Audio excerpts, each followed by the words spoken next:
Shalom, selamat pagi Bapak Ibu sekalian, salam sejahtera bagi kita sekalian, salam sehat selalu dimanapun Bapak Ibu sekalian berada.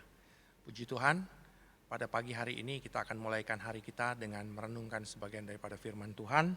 Dan pada pagi hari ini kita akan membuka di dalam Mazmur pasal yang ke-16 ayat yang kedua.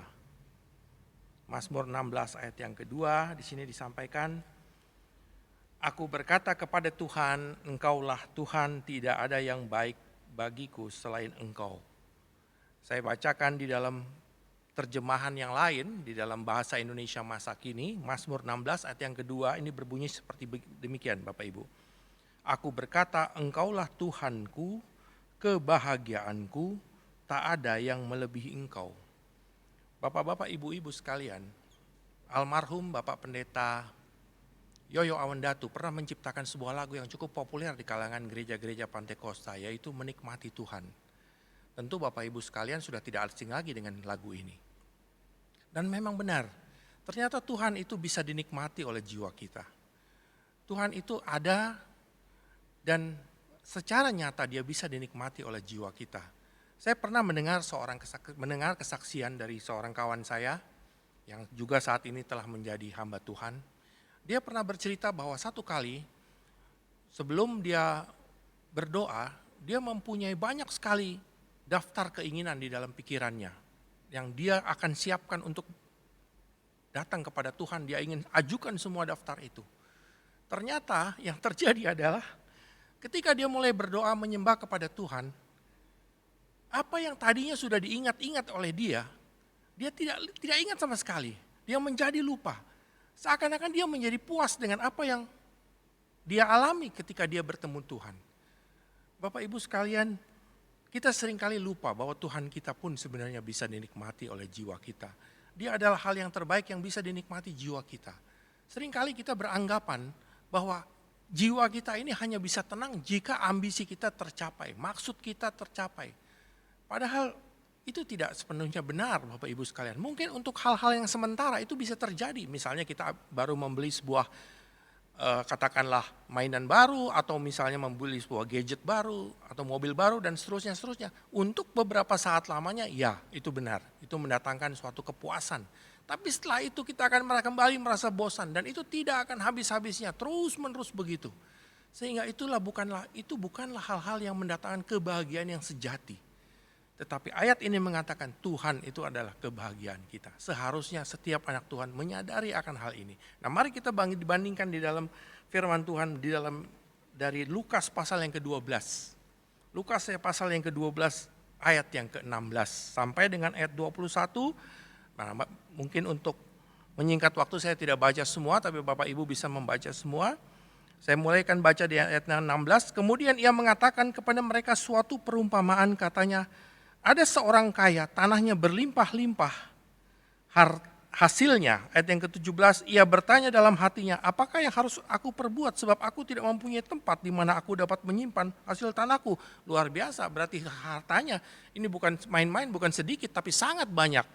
Dan kemudian dikatakan di sini, ayat 18 Bapak Ibu bisa baca sendiri, aku akan menerombak lumbungku, mendirikan yang lebih besar. Nah, perhatikan ayat yang ke-19.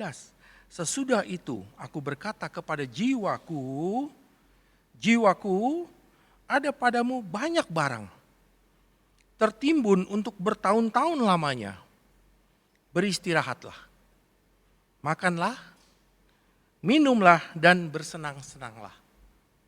Ya Bapak Ibu sekalian, orang kaya ini dia membeli kekayaan jiwanya itu dengan hartanya.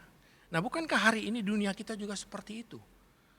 Orang hanya bisa berbahagia ketika dia merasa dia memiliki yang banyak. Ya, memiliki yang banyak baru dia bisa berbahagia. Sebab itu tidak sedikit orang yang menghalalkan segala cara untuk mencapai hal tersebut. Misalnya ada yang melakukan korupsi yang paling ekstrim barangkali, tapi ada juga misalnya yang melalui kuasa-kuasa kegelapan dengan banyak cara. Atau misalnya di dalam hal-hal ketika kita berorganisasi, ya, ada yang sikut kiri, sikut kanan demi mencapai suatu kedudukan tertentu. Ini semua karena apa? Karena paradigmanya adalah ketika sudah punya banyak, jiwa itu berbahagia. Tapi apa yang Tuhan Yesus sampaikan di dalam ayat yang selanjutnya? Ayat yang ke-20 dikatakan di sini, tetapi firman Allah kepadanya, Lukas 12 ayat yang ke-20, hai engkau orang bodoh, pada malam ini juga jiwamu akan diambil daripadamu, dan apa yang telah kau sediakan untuk siapakah itu nanti? Artinya Bapak Ibu sekalian, orang yang menunda kebahagiaan hanya karena untuk mengumpulkannya dulu, ini adalah orang bodoh. Orang yang menggantungkan kebahagiaannya dengan apa yang dia miliki, itu juga orang bodoh. Nah Bapak Ibu sekalian, kalau kita bandingkan dengan pemazmur tadi katakan bahwa Tuhan engkau adalah kebahagiaanku. Ini tidak bersyarat sama sekali. Ini tidak membutuhkan suatu effort secara lahiriah. Kita bisa menikmati Tuhan kapanpun kita datang kepadanya.